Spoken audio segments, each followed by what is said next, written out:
Hello everyone and welcome back to Killershrewfan's 12 Days of Reviews. We have yet another overdue review for you today. It's this, the Mattel Sound Strike Majungasaurus. Now, originally I was hoping to review a holiday release from Mattel this year. You know, last year we had the battle-damaged Spinosaurus, and the year before that it was the Indominus Recovery playset. But this year, it didn't really seem like Mattel had any special releases planned for the holidays. I kinda think maybe the Camp Cretaceous Clash set was meant to be the one, but since that didn't really fly, I decided I wouldn't bother reviewing a set that would never be widely available for the holidays. So instead, we'll be taking a look at this Majungasaurus, partially because it was the most Christmassy colored recently released figure that I've managed to track down, and also because I have got some strong opinions about this figure that I need to work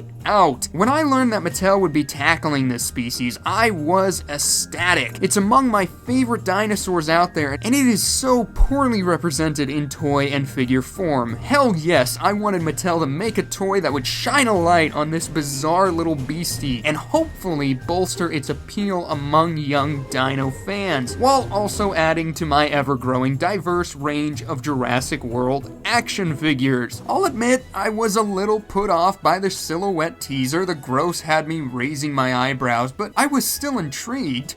Then, the final product was revealed, and I didn't know what to make of it. I'll be honest, I still really don't know.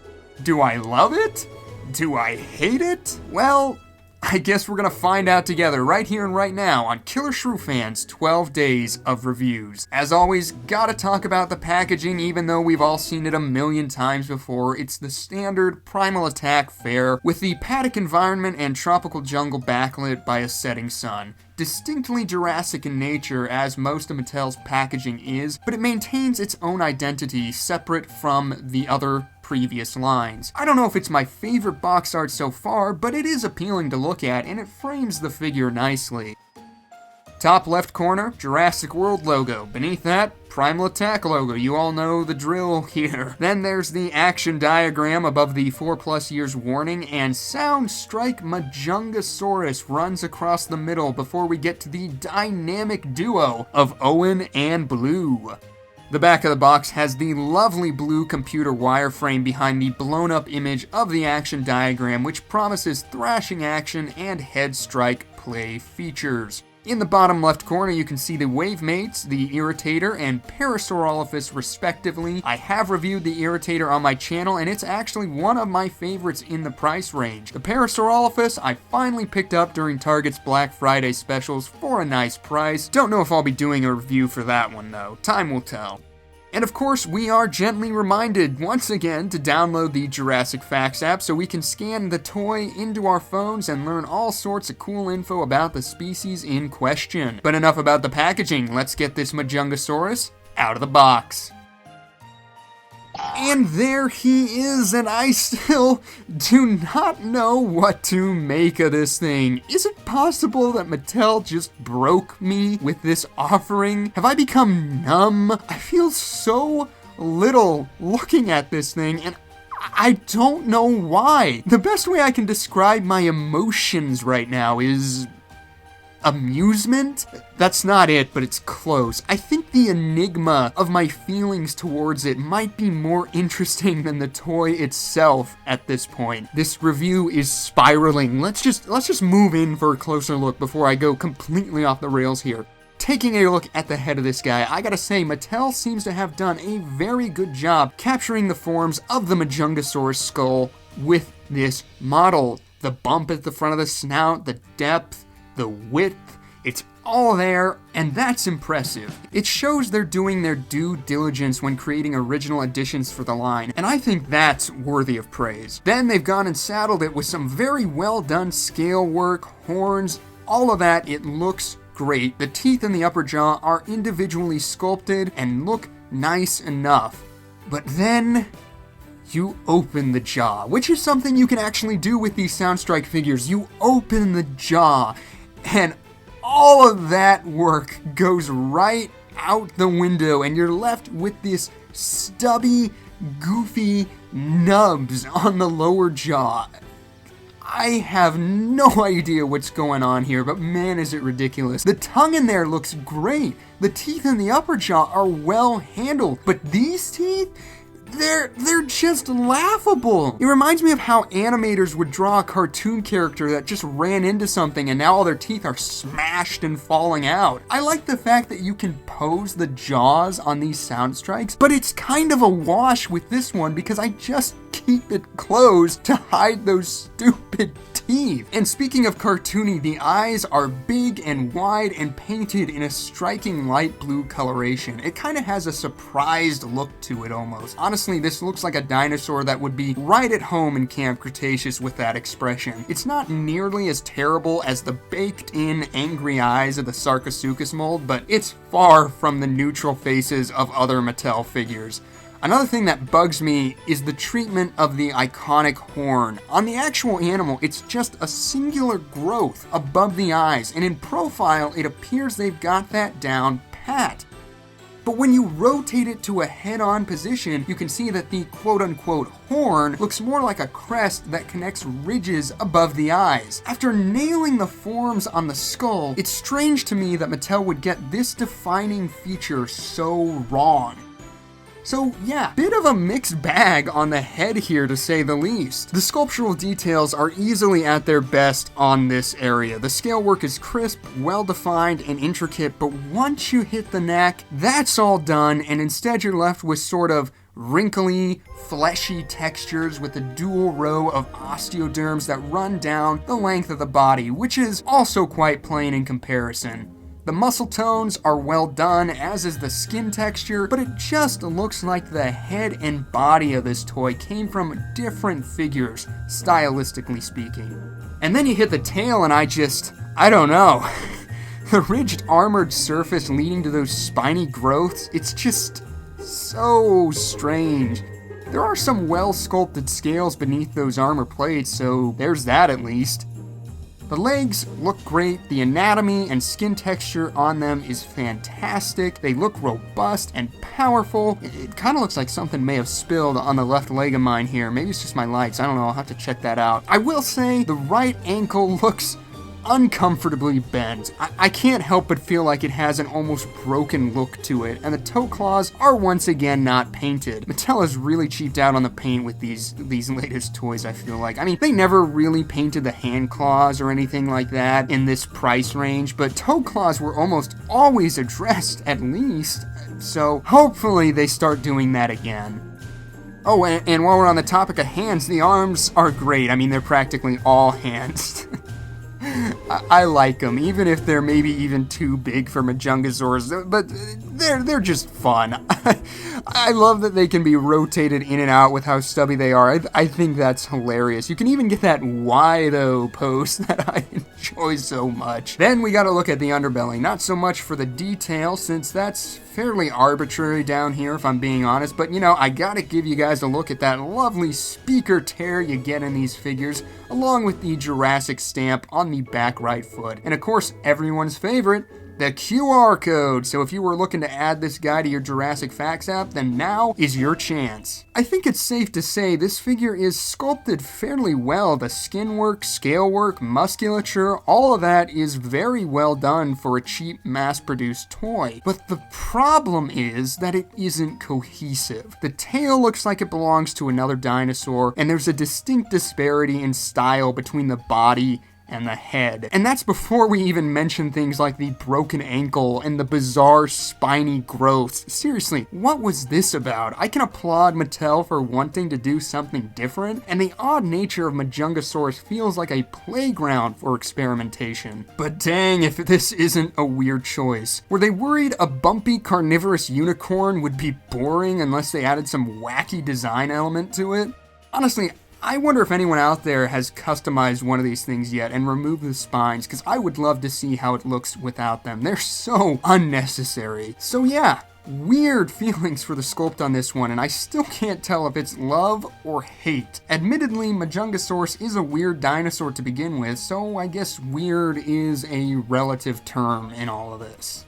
The paint job is also quite interesting. It falls in line with Mattel's more vibrant and out-of-the-box color schemes with the green base, yellow striping, and purple markings that create a sort of war paint look on the face and neck of the animal. Unfortunately, like on many of Mattel's Primal attack dinos, it's all very minimal. The yellow hardly reaches the hips on the dorsal region and manages to get just past the leg on the underbelly. At least the patterning on the back kinda tapers out in a naturalistic way. It doesn't feel like it cuts off suddenly, but regardless, it leaves the figure wanting. As far as my feelings on the color choices overall, it's not my favorite color scheme, but it's certainly not Mattel's worst offering to date. Some have compared it to the Brazilian flag, which is interesting. That would be cool if, Majungasaurus was from Brazil. Why not color it with Madagascar's flag colors if that was the thought process? Then it'd really look like a Christmas dino, I guess. As far as the pose goes, this one is a bit more extreme than Mattel's usual fares. The right leg is braced pretty far back, relatively speaking, but maybe that's to help with how front-heavy the figure is. Either way, the toy does have a bit of a precarious forward lean to it. It's a little hard to pick up on camera, but you'll be able to tell in person. I will say, it hasn't fallen over yet, but I do pose it against some other figures just to be on the safe side. Now for articulation, it's a pretty standard fare. We already talked about the arms, but the legs, they can go forward and backwards, and they have their lock-in points. Then yes, like I said, the jaw can open and close, and the legs go in and out as well. This gives you some flexibility in the pose to prevent the leaning, and I will say that it's kind of fun reared back like this. Or you can have it crouched down like it's scenting the ground or rubbing its neck to scratch an itch, cause let's be honest, those little arms aren't gonna cut it. Now for the action feature. Same old, same old. As with all of the other Sound Strikes, you put your victim of choice in the mouth. In my case, Chris Pratt as always, then grip the feet and tail and...